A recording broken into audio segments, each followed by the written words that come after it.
আসসালামু আলাইকুম। ইসমত মিলি স্বাগত জানাচ্ছি এনটিভির সকালের খবরে। ক্রাউন সিমেন্ট শিরোনাম দেখছিলেন, এবার পুরো খবর। অন্তর্বর্তী সরকারের দায়িত্ব পালন অসম্ভব করে তুললে সরকার প্রয়োজনীয় ব্যবস্থা নেবে বলে সতর্ক করেছে উপদেষ্টা পরিষদ। পরাজিত শক্তির ইন্ধনে এবং বিদেশি ষড়যন্ত্রের অংশ হিসেবে যে কোনো প্রচেষ্টায় সরকার সব কারণ জনসমক্ষে উপস্থাপন করে পরবর্তী সিদ্ধান্ত নেবে। শনিবার প্রধান উপদেষ্টার সভাপতিত্বে উপদেষ্টা পরিষদের বৈঠক শেষে এই বিবৃতি দেয় উপদেষ্টা পরিষদ। এ সময় পরিকল্পনা উপদেষ্টা ওয়াহিদ উদ্দিন মাহমুদ জানান, পদত্যাগ করছেন না ডক্টর মোহাম্মদ ইউনূস। হাসান মাহমুদের রিপোর্ট। ছাত্র জনতার গণ অভ্যুত্থানে স্বৈরাচার সরকারের পতনের পর দায়িত্ব গ্রহণ করে ডক্টর মোহাম্মদ ইউনূসের নেতৃত্বাধীন অন্তর্বর্তী সরকার। দায়িত্ব গ্রহণের পর থেকে ২০০-রও অধিক আন্দোলন মোকাবেলার পাশাপাশি প্রতিকূলতার মধ্য দিয়ে এগিয়ে চলে তারা। তবে গেল কয়েকদিনে রাজনৈতিক পক্ষসহ বিভিন্ন পক্ষের নানামুখী বক্তব্যে কিছুটা সংকট সৃষ্টি হয়, যার প্রেক্ষিতে ডক্টর ইউনূসের পদত্যাগের বিষয়টি সামনে আসে। এমন বাস্তবতায় এনএসি সম্মেলন কক্ষে প্রধান উপদেষ্টা ডক্টর মোহাম্মদ ইউনূসের সভাপতিত্বে ১১তম জাতীয় অর্থনৈতিক পরিষদের নির্বাহী কমিটি একনেকের সভা শেষে জরুরি বৈঠকে বসে উপদেষ্টা পরিষদ। এই দায়িত্ব পালনে যেসব প্রতিবন্ধকতাগুলো আসছে, সেই প্রতিবন্ধকতাগুলো আমরা আলোচনা করেছি এবং আমরা প্রত্যেকে এই যে বিভিন্ন জায়গা থেকে কি প্রতিবন্ধকতা হচ্ছে, কার কি প্রতিবন্ধকতা হচ্ছে, বিভিন্ন মন্ত্রণালয়ে সংস্কার কাজে আমরা এগিয়ে নিতে গেলে কি কি প্রতিবন্ধকতা হচ্ছে সেগুলো আমরা দেখছি। পরে উপদেষ্টা পরিষদের বিবৃতিতে জানানো হয়, সরকারের সক্রিয়তা, সংস্কার উদ্যোগ, বিচার প্রক্রিয়া, সুষ্ঠু নির্বাচন ও স্বাভাবিক কার্যক্রমকে বাধাগ্রস্ত করে এমন কর্মকাণ্ড অর্পিত দায়িত্ব পালন করাকে অসম্ভব করে তুললে সরকার জনগণকে সঙ্গে নিয়ে প্রয়োজনীয় সিদ্ধান্ত গ্রহণ করবে। এইটা আমাদের আসল কাজ। সেই কাজেও কি কি প্রতিবন্ধকতা থেকে আসছে সেগুলো আমরা চিহ্নিত করার চেষ্টা করেছি এবং আমরা আহ্বান জানাবো গণ অভ্যুত্থানের পক্ষের সকল শক্তিকে, রাষ্ট্রীয় সকল সংস্থাকে আমাদের এই লক্ষ্য অর্জনে সহায়তা করার জন্য। বিবৃতিতে বলা হয়, শত বাধার মাঝেও জুলাই অভ্যুত্থানকে ধারণ করে গোষ্ঠী স্বার্থকে উপেক্ষার মধ্য দিয়ে অন্তর্বর্তী সরকার দায়িত্ব পালন করে যাচ্ছে। বিভিন্ন সময় নানা ধরনের অযৌক্তিক দাবি দেওয়া, উদ্দেশ্য প্রণোদিত ও এখতিয়ার বহির্ভূত বক্তব্য এবং কর্মসূচি দিয়ে স্বাভাবিক কাজের পরিবেশ বাধাগ্রস্ত করে তোলা হচ্ছে এবং জনমনে সংশয় ও সন্দেহ সৃষ্টি করা হচ্ছে। Hasan Mahmud, NTV news, Dhaka. প্রধান উপদেষ্টা ডক্টর মোহাম্মদ ইউনূসের সঙ্গে বৈঠকে উপদেষ্টা পরিষদ পুনর্গঠন ও আগামী ডিসেম্বরের মধ্যে জাতীয় নির্বাচন অনুষ্ঠানের দাবি জানিয়েছে বিএনপি। দলটির নেতারা বলেছেন, জাতীয় নির্বাচন অনুষ্ঠানের জন্য দ্রুত রোডম্যাপ ঘোষণা করতে হবে আর সংস্কার প্রক্রিয়া চলমান থাকবে। তবে নির্বাচনের ব্যাপারে কোনো সময়সীমা বেঁধে দিতে চায় না জামায়াতে ইসলামী। আর নির্বাচন কমিশন পুনর্গঠন করে অবিলম্বে স্থানীয় সরকার নির্বাচনের দাবি জানিয়েছে এনসিপি। শনিবার রাতে আলাদা বৈঠকে এসব বক্তব্য ও দাবি তুলে ধরেন দলগুলোর নেতারা। আরও জানাচ্ছেন ফাহাদ মোহাম্মদ। বিদ্যমান রাজনৈতিক পরিস্থিতি নিয়ে আলোচনা করতে প্রধান উপদেষ্টার আমন্ত্রণে শনিবার সন্ধ্যায় রাষ্ট্রীয় অতিথি ভবন যমুনায় যান বিএনপি স্থায়ী কমিটির সদস্য ডক্টর খন্দকার মোশাররফ হোসেনের নেতৃত্বে বিএনপির প্রতিনিধি দল। প্রধান উপদেষ্টার সাথে বৈঠকে অংশ নেন দলটির স্থায়ী কমিটির সদস্য ডক্টর আব্দুল মঈন খান, আমির খসরু মাহমুদ চৌধুরী এবং সালাউদ্দিন আহমেদ।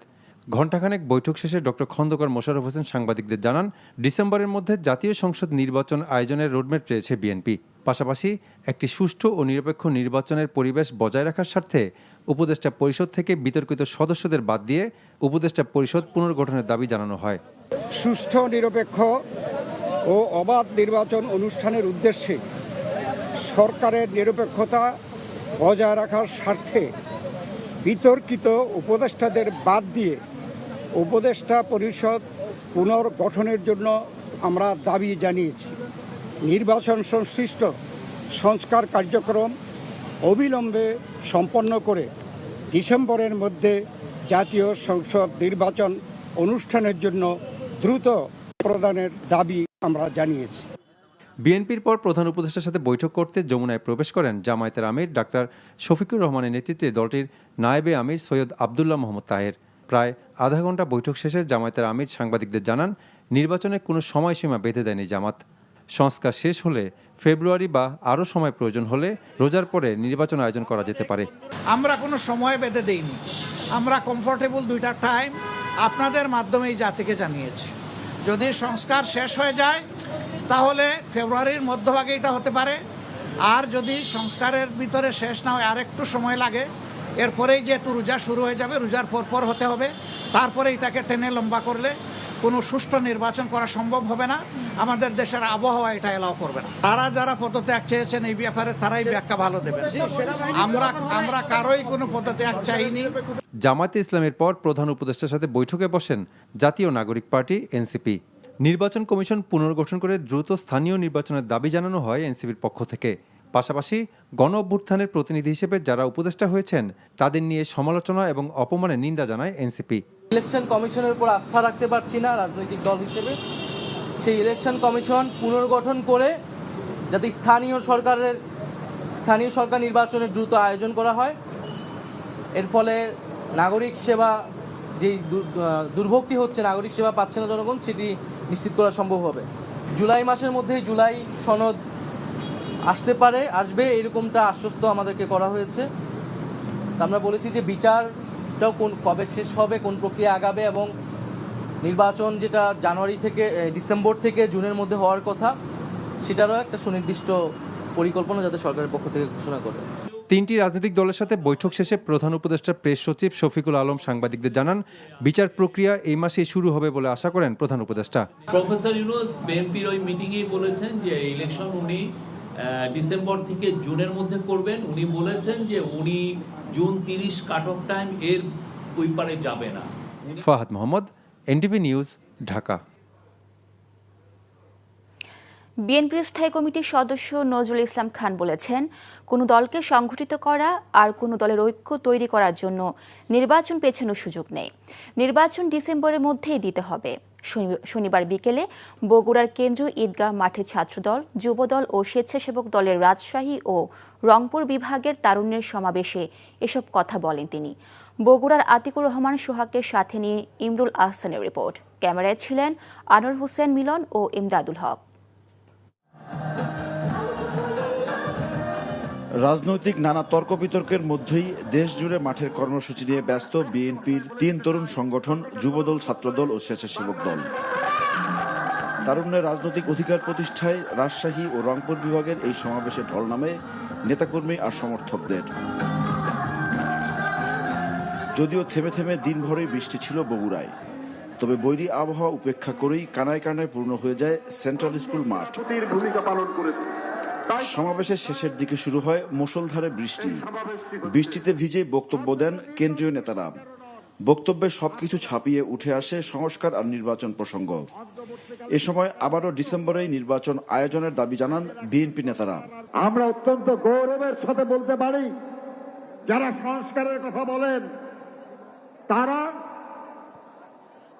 অনেক কথা বলছেন, কিন্তু 31 দফার বাইরে নূতন কোনো কিছু তাদের মাথা থেকে আসে না।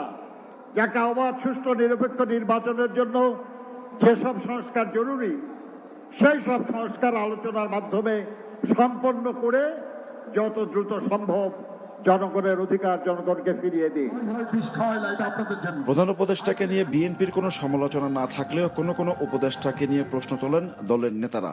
অন্তর্বর্তীকালীন সরকার, মনে রাখতে হবে, আপনারা স্থায়ী সরকার নন, আপনারা নির্বাচিত সরকারও নন, আপনারা অন্তর্বর্তীকালীন সরকার। তার একটা সুনির্দিষ্ট দায়িত্ব আছে, সেই দায়িত্ব পালন করে তাকে চলে যেতে হবে। নির্বাচন চাই, নির্বাচন দিন। উনারা মনে করছেন এইটা মহা পাপ আমরা করে ফেলেছি, এইটার বিরুদ্ধে কথা বলা যাবে না। নাতি নাতনি উপদেষ্টা বানালে সেই সরকার যে খুব অভিজ্ঞ সরকার হয় তা না।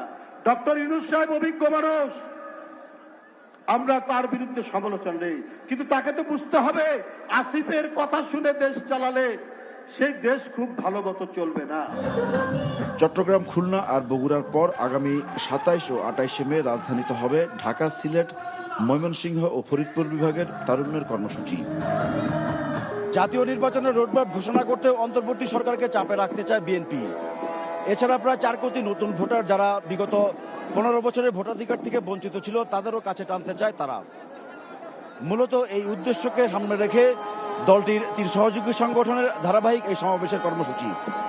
Imrul Hasan, NTV news, Bogura. July হত্যাকাণ্ডের বিচার, নির্বাচনী রোডম্যাপ এবং সংস্কারের বিষয়গুলো একসাথে ঘোষণার আহ্বান জানিয়েছে জাতীয় নাগরিক পার্টি এনসিপি। শনিবার এক সংবাদ সম্মেলনে দলটির পক্ষ থেকে বলা হয়, 2 উপদেষ্টার সাথে তাদের দলের কোনো সম্পর্ক নেই, তবে গণঅভ্যুত্থানের স্পিরিট বাস্তবায়নে তারা দায়িত্ব পালন করবে বলে প্রত্যাশা তাদের। ইফতেখার রেজার রিপোর্ট। দেশের সমসাময়িক রাজনৈতিক পরিস্থিতি নিয়ে রাজধানীর বাংলা মোটরে দলের কার্যালয়ে জাতীয় নাগরিক পার্টির এ সংবাদ সম্মেলন। নাহিদ ইসলাম বলেন, অন্তর্বর্তীকালীন সরকার শুধু নির্বাচনের সরকার নয়, বরং জুলাই গণহত্যা সহ বিগত সময়ে নানা অনাচারের মৌলিক সংস্কারও তাদের দায়িত্ব। বিচার, সংস্কার এবং নির্বাচন এই তিনটিরই রোডম্যাপ একসাথে প্রকাশ করা উচিত। তাহলে জনমনে এবং সকল রাজনৈতিক দলগুলোর মধ্যে এক ধরনের স্বস্তি তৈরি হবে, আস্থার জায়গা তৈরি হবে। ফলে আমাদের অন্তর্বর্তী সরকারের প্রতি আহ্বান, জুলাই ঘোষণাপত্র এবং বিচার, সংস্কার এবং নির্বাচনের রোডম্যাপ একত্রে ঘোষণা করা।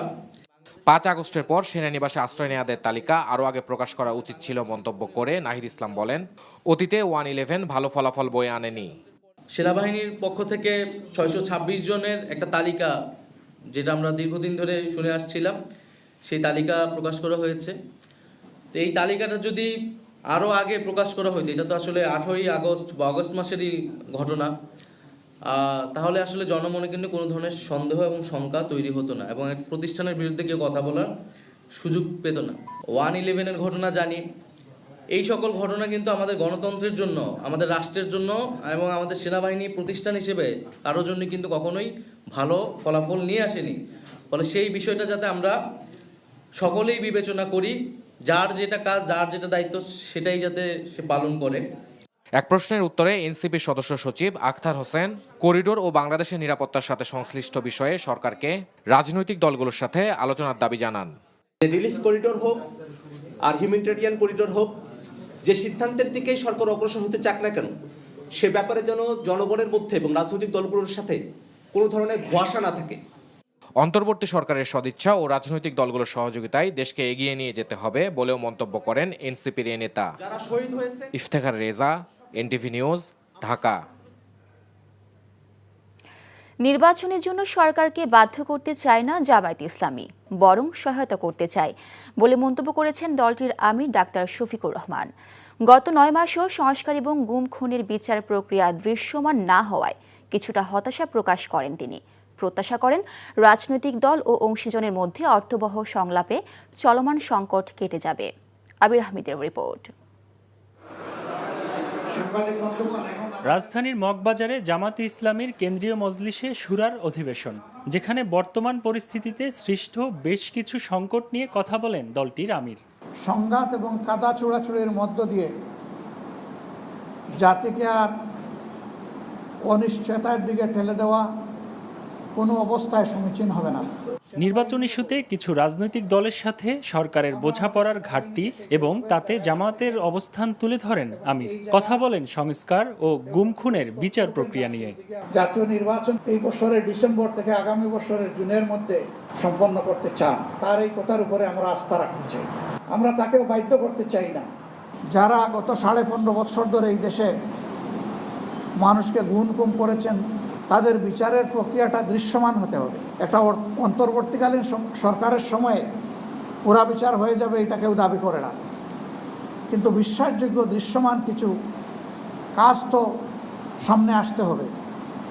সেরকম কিছু এখনো জনগণ দেখতে পাচ্ছে না। রাজনৈতিক দল ও অংশীজনদের সাথে আলোচনার মাধ্যমে সমাধানের প্রত্যাশা করেন জামাতের এই শীর্ষ নেতা। মানবিক করিডোরের নামে একটা উদ্যোগ, এর সাথে জাতীয় নিরাপত্তার বিষয় জড়িত।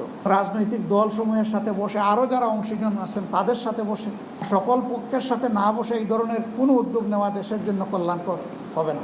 সেনাবাহিনী নিয়ে যে কোনো বিতর্কিত মন্তব্য দেশের সার্বভৌমত্বকে ক্ষতিগ্রস্ত করবে বলেও মন্তব্য করেন তিনি। সেনাবাহিনীকে নিয়ে যে কোনো ধরনের মন্তব্য করা থেকে বিরত থাকা উচিত বলে আমরা মনে করি। আবির আহমেদ, এনটিভি নিউজ, ঢাকা।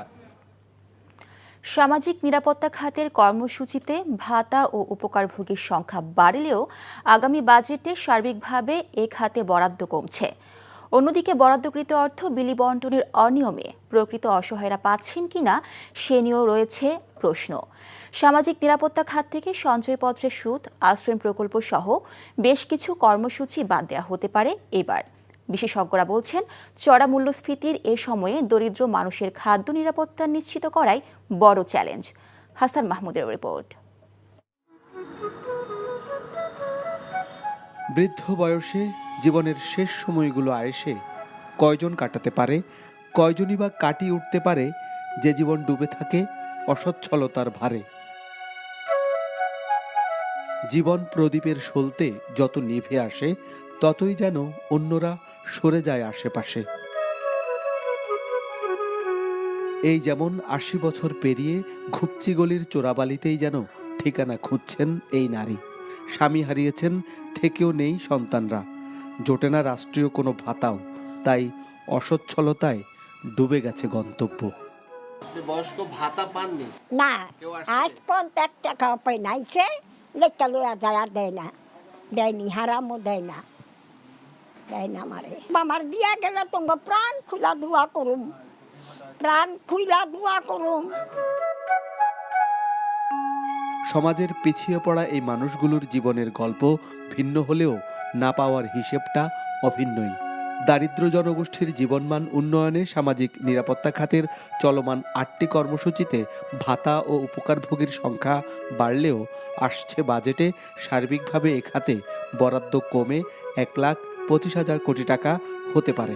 তবে সামঞ্জস্যহীন কর্মসূচি বাদ দিয়ে প্রকৃত অর্থে সামাজিক সুরক্ষায় বরাদ্দ বাড়ানোর সুপারিশ বিশেষজ্ঞদের। যে ফ্যামিলি কার্ড আছে এবং সেখানে যাতে ওই যেটাকে আমরা বলি যে অন্তর্ভুক্তিতেও সমস্যা হয়, আবার অনেকে বাইরেও থেকে যায়। শহুরে এলাকাতেও অনেক প্রান্তিক মানুষরা কিন্তু একটা বড় ধরনের তারা ক্রয় ক্ষমতার অবনমন গত কয়েক বছরে দেখেছে। তাদের জন্য বাজেটে বরাদ্দ রাখা, এটা রেশনিং সিস্টেম হতে পারে অথবা আমাদের ওএমএস কার্যক্রমের সম্প্রসারণের মাধ্যমে হতে পারে। বয়স্ক, বিধবা সহ সামাজিকভাবে পিছিয়ে পড়া এই জনগোষ্ঠীর জন্য সামাজিক নিরাপত্তা খাতের আওতায় থাকা ২০টিরও বেশি কর্মসূচি এইসব দরিদ্র মানুষের সুরক্ষার সঙ্গে সামঞ্জস্যপূর্ণ নয়।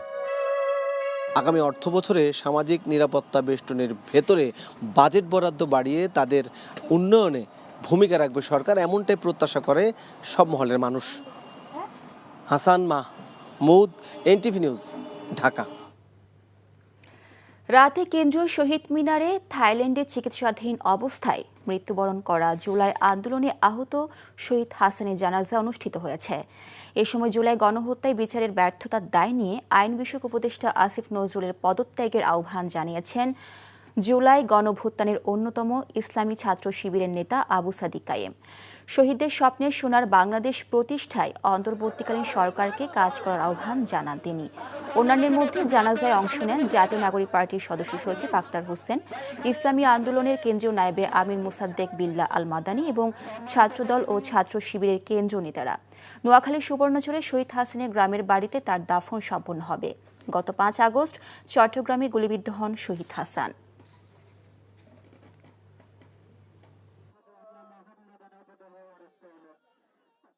অন্যায়ভাবে হত্যা করেছে এবং তার দোষরদেরকে আমরা এই দেশ থেকে বিচ্ছিন্ন করব এবং তাদের বিচার করব। কিন্তু আজকে শহীদদের রক্তের পথ যে অন্তর্বর্তীকালীন সরকার গঠিত হয়েছে, আজকে তারা শহীদদের স্মৃতি ধারণ না করে আজকে তারা ফেসিবাদের পারপাস সার করছে। সাবেক আইনমন্ত্রী আনিসুল হকের বান্ধবী অ্যাডভোকেট তৌফিকা করিমের নামে ৫৯ কোটি ২৩ লাখ টাকার অবৈধ সম্পদ অর্জনের অভিযোগে মামলা দায়েরের অনুমতি দিয়েছে দুর্নীতি দমন কমিশন দুদক। শনিবার বিকেলে দুদকের নিয়মিত ব্রিফিংয়ে তিনি এই তথ্য জানান। তৌফিকা করিম নিজ নামে ৮৮টি ব্যাংক হিসাবের মাধ্যমে মোট ৩৭,৪৭,৪৭,০০০ টাকার সন্দেহজনক আর্থিক লেনদেন করার মাধ্যমে অবৈধ অর্থ স্থানান্তর, হস্তান্তর ও রূপান্তর করেছেন বলে জানানো হয় দুদকের ব্রিফিংয়ে। এসব সম্পদ অর্জনের বিপরীতে তার কোনো গ্রহণযোগ্য উৎসের পরিমাণ পাওয়া যায়নি বলে জানিয়েছেন দুদকের উপপরিচালক আক্তারুল ইসলাম। মানি লন্ডারিং প্রতিরোধ আইন ২০১২-এর ধারায় এটি শাস্তিযোগ্য অপরাধ বলে জানান তিনি।